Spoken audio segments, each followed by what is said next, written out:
Today's story time is about the QHHT session I had like a good 7 or 8 years ago. QHHT is quantum healing hypnosis technique. It was Dolores Cannon's technique. Couple caveats before I tell the story real quickly. I do not agree with and buy into all of, maybe even a lot of what Dolores Cannon's beliefs were, which is fine. I didn't know much about it at all at the time. I had a friend who was going through the certification process for it and was trying to get practice sessions under her belt. And but I do believe in past life regression. A lot of times I might call it concurrent lives because I kind of believe that they might all be happening at the same time because there's no time space on the other side. I digress. Along with that, though, I want to say there are easy for me to say, metaphysical practitioners who are very much against past life regressions and things of that nature. And I do disagree, even practitioners that I have very high respect for, and that a lot of my beliefs align with. I do disagree with that, with the way you can approach a past life regression or something along those lines. I think if people were to approach them in terms of like a victimhood mentality, where they may go in to say, why is all of this happening to me in my life? Oh, I had that happen in my past life, no wonder. And then do nothing with that and just kind of use that and blame that. That's not the purpose of, in my view, going through a healing hypnosis of some sort or past life regression.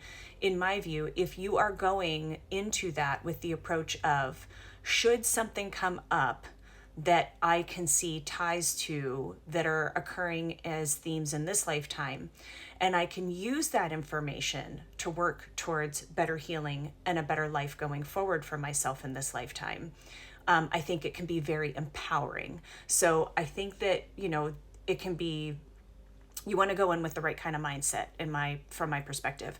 In addition to that, I think it's really important to find a practitioner who is truly there for you and your very best purposes, and leaving their own belief systems and ego out of it.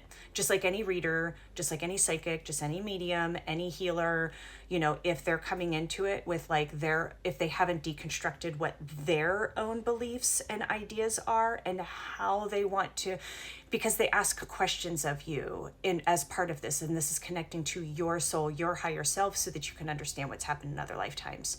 So if you're with somebody who is driving the questioning in a certain direction that kind of meets their own ego and belief systems, that's not as beneficial. So I think it's good to do research. However, my story time, I went to 2 lives, and this was interesting. It was recorded, and listening after the fact was really interesting because I went to 2 different lives and then talked to my higher self. And when I talked to my higher self at the end, when I woke up, I remembered a good bit of what was discussed, but I remember on my drive home thinking that, the practitioner who put me through this, I'm really frustrated that she answered some questions for me, because I knew that I, as Lee, in this lifetime, did not provide the answers to the questions that were being asked. And she actually asked me to write down a list of questions I wanted to have asked. And I was like, why would she answer that for me? That's not fair. Essentially, that doesn't give me the information that I need. When I listened back, it actually was me. My voice was what answered, but in my conscious mind, I just knew I didn't answer it, somebody else did. And I found that really interesting that the way my conscious mind perceived that was, well, it wasn't me. So I wanted to mention that. But the 2 lives I went to, one was, I don't think I want to say ancient Egypt. It didn't really feel quite like that, but it felt as though, not quite that long ago, not quite that old, but a similar kind of geography and a similar kind of hierarchy structure that was around. I was the daughter of one of the more prominent wealthy businessmen in our own little village or town. And I fell in love with a man who was not, and my father didn't he eventually disowned me, and that individual and we kind of were cast out of the village, and that man and I got married and had a son.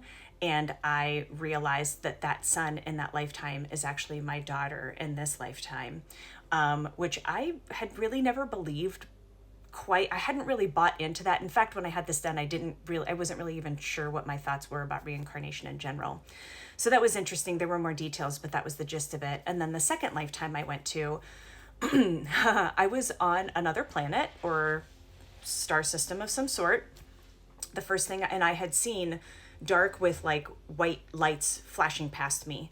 And the first thing I noticed when I kind of like, boom, arrived there was really, really, really tall, like way above my head, plants that had these really vibrant, giant blooms off of them that were really like prominent, vibrant colors. And in the distance, I could see a mountain with a skinny, skinny, skinny little waterfall. And I was pushing through the plant life to get to that. I came to the small clearing at the bottom of it, and it was a small, round pool of water, or whatever it was, sparkling, almost gleaming and silver diamond-esque kind of on the top of it.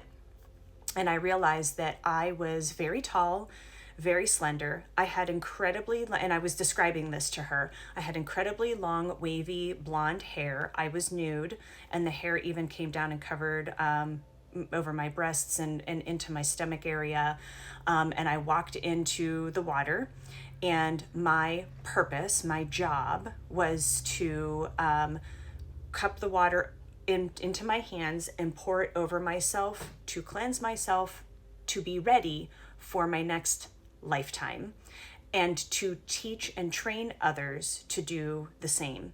So as I was in the pool and I was washing and cleansing myself, other people started showing up, who had very similar qualities. There were more masculine and more feminine presenting to them, and they came into the water, and I was showing them and instructing them on how to do this. And what was really extra wild was that when we were finished, we sat and had a discussion about it. She answered any questions that I had, and she said, I've really enjoyed like pulling cards for people afterwards to see, do we have any, additional clarification or additional themes that come up? And as she shuffled, this was the first card that popped out and landed at our feet on the ground. And I was stunned. I had never seen this deck. I still don't even know what deck this comes from, but it was a near exact description of what I had told her in the hypnosis. And I thought that was pretty wild. It was really cool. So anyway, if you've ever had QHHT or a similar past life regression or hypnosis or anything like that, share. How was it for you? Did you find that there were things that were beneficial for you to know, to try to carry forward? Just share your experience and what you thought about it.